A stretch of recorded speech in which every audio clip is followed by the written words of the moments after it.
The Dallas City Council is set to decide next week if the city should regulate churches and nonprofits that feed the homeless. Fox 4's Lori Brown has tonight's story. Some council members say the city's proposed regulation of feeding the homeless would infringe on the First Amendment right of churches.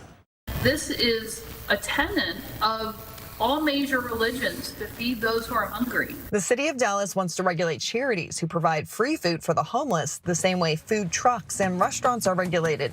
Dallas Mayor Pro Tem Jesse Moreno, whose district includes downtown, pointed to these images to illustrate the challenges that come from charitable feeding of the homeless. Unsheltered vending continues to pose a significant issue and challenge in the CBD and across the entire city. But council members Kara Mendelson and Adam Bazaldua argued the move could open the city up to lawsuits. There's clear case law to protect a religious act, and it seems as if any requirements the government is putting in as stringent processes to deliver those religious acts, that we have in fact infringed on their religious freedom.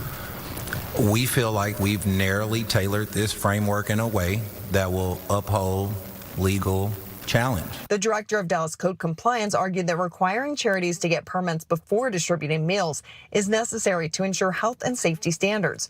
As an example, Councilwoman Kathy Stewart pointed out that coolers are not permitted for catering. There must be mechanical refrigeration.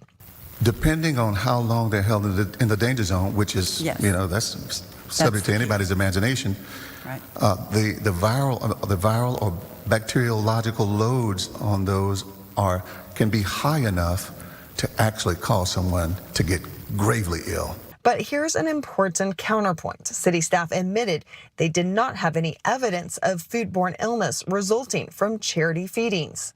I've actually never heard of that happening. Not once. And I've been involved with homelessness in Dallas for about 25 years. The city manager said what the city is proposing is actually less stringent than what some are asking for. I do not believe that there is a perfect solution, because I will tell you that many of my neighbors want something a lot harsher than what has been presented. The Dallas City Council is set to debate and vote on the city's new proposed permit process for feeding the homeless next Wednesday.